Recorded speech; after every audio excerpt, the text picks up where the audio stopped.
Hey y'all, do you know what today is?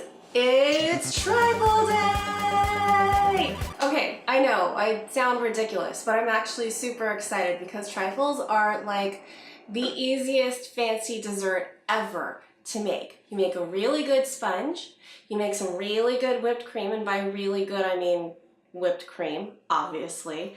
Throw on some fresh berries and you're good to go. Put it in a really nice dish. Everyone's gonna think that you slaved for hours over this, when in reality, not that long.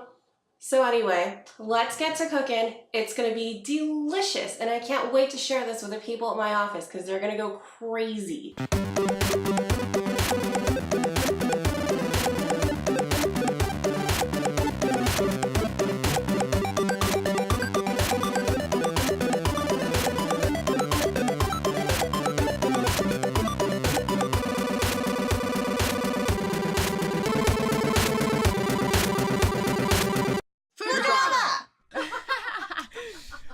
All right, so let's start with ingredients. That's flour, that's baking powder, those are eggs, that is turbinado sugar, this is milk, and that's butter.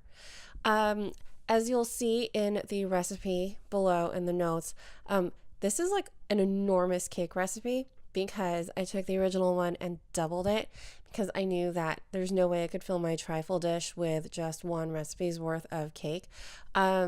So whatever, it's cool. The recipe actually scales up really, really nicely. So I didn't really have too much of a problem. I do feel because this was supposed to be a sponge cake that perhaps making two cakes would have been a little bit better than making one giant one because the sponginess got lost a little bit. But something I discovered, which was completely unintentional, was that the cake actually kind of turned out a lot like Twinkies. So I'm not sure if that's a good thing or a bad thing, but I really enjoyed it and so did my coworkers. So I guess there's that. As you can see here, we have the eggs getting all nice and thick. They started out kind of a sad pale yellow. And the more I whipped air into them using the paddle attachment on my mixer, the darker and richer they got, more of like a golden color. They also thickened up really nicely, and then incorporating the sugar makes the eggs even thicker, which is exactly what we're looking for. We're looking for like a ribbony texture almost.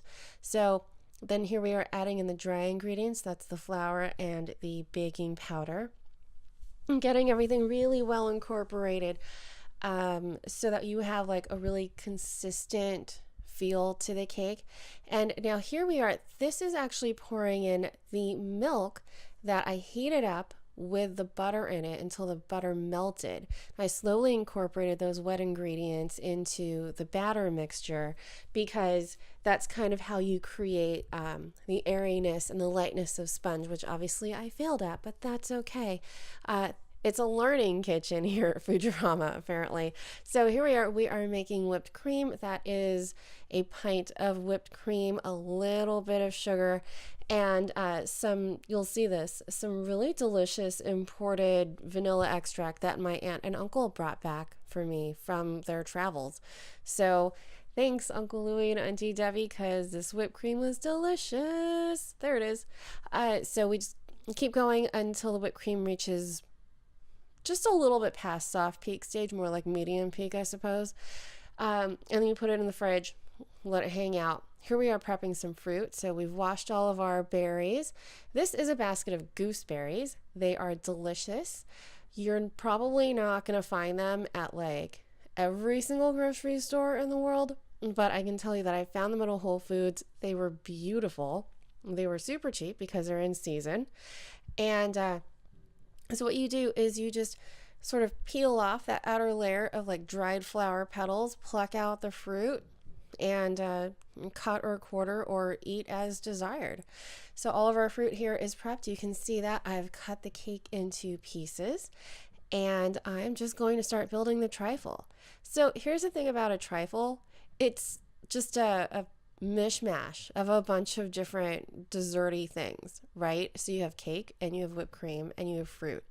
And as long as you just keep layering things and keeping things fairly consistent in terms of like the depth of flavor and making sure that all of your flavors actually match, then you should be totally fine to use almost anything you want.